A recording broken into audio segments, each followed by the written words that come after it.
don't need much for this gloomy wood, just a blue, black and white. I've used Prussian blue here for mine. We'll start off by painting the background. We want to create a spooky glow, so start with your darkest blue around the edge and then lighten it with more white as you move in towards the centre. Add just a tiny bit of white to even your darkest blue colour. It makes the colour slightly cloudy, but it'll also make it easier to blend with the lighter blues to get that nice smooth fade. I'm using a 1/2 inch angled flat for this and applying the paint in rough overlapping brush strokes. This is going to give a subtle texture to the background that takes the pressure off creating the perfect smooth gradient. It also makes it look a little like maybe there's some mist floating around back there.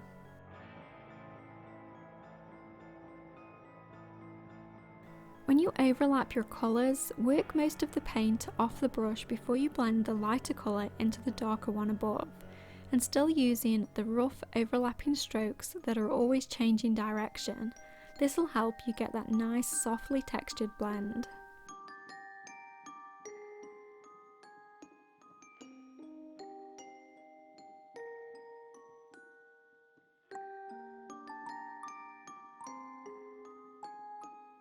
Across the bottom of the page, use your angled flat brush to paint some rocky ground with a dark blue-black. Make the top edge craggy and uneven and then fill in the rest of the bottom of the page with this colour.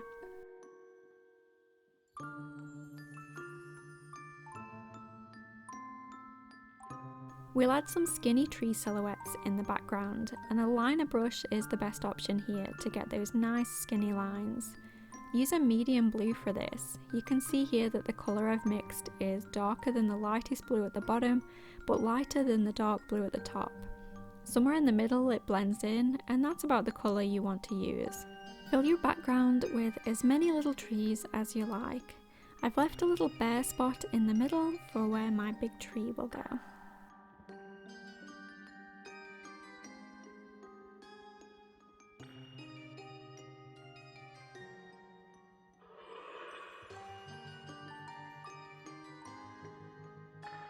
Now, before we add any more layers, we want to create a little bit of fog around the bottom of these trees. This takes a little bit of patience, so if you have a piece of cardboard or coloured paper to try this out on first, that would be a great idea. My favourite brush for this technique is a filbert. I find it gives me the softest edges. What you want is an almost dry brush with just a little bit of paint evenly spread throughout the bristles. So dip your brush in your water and get rid of any excess moisture. A little squeeze with a paper towel will help you with this. And add just a little bit of white to the end of the bristles. Now, in a clean spot on your palette, work the brush around in a circular motion to evenly distribute the paint in the bristles. Then try brushing it on in soft circular motions onto your scrap paper to create that soft glow. If it's not quite working, it's normally because there's too much paint or too much moisture in your brush. So give it another go with less of both.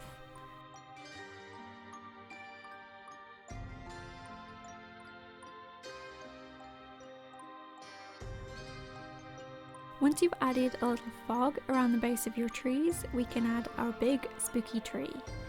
Mark out your outline with dark blue and then fill in the trunk and add the branches. While you're doing this, the lighter blue of the background might mix in with the dark blue a little.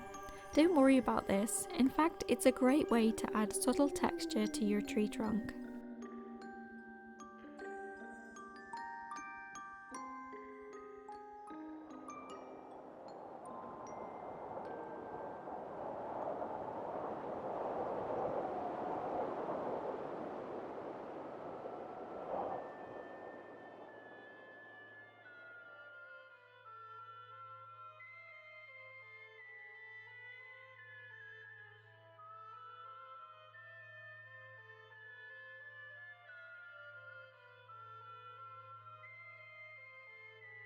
Down at the base, we can add just a tiny bit of white to our dark blue mixture, and use this to pick out the shapes of the twisted old roots reaching away from the tree.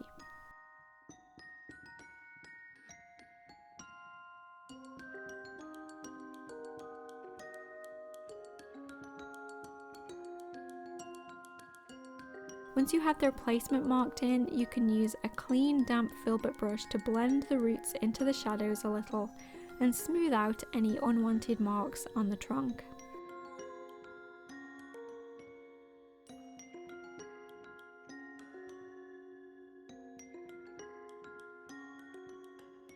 Now it's time to give our tree an evil, spooky face. A liner brush and some very pale blue will work for this. And here I've added 2 angry looking eyes and a grotesque slashed mouth, like our evil tree has just torn apart the wood to open his mouth and gobble you up. But don't worry, he's not going to eat you, because we're going to give him tiny T-Rex arms. Maybe that's why he's so grumpy, because he can't scratch his nose.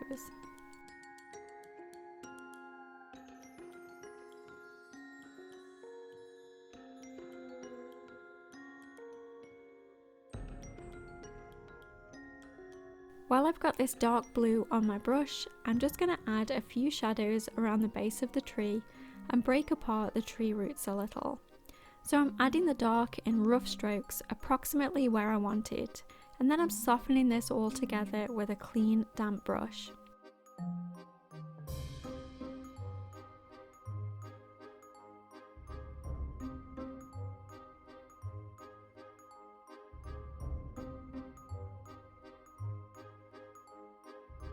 On this dark ground around the base of the tree, we can add some more fog, and I'm going to use the same technique as before to gently scrub this onto the page.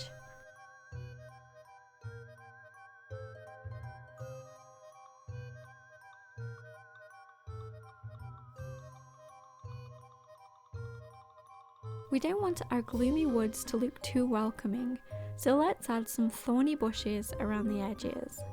Again, this is done with the dark blue-black and a liner brush. Make your stems nice and crooked and twisty, and make sure to add some giant thorns with a few flicks of the brush.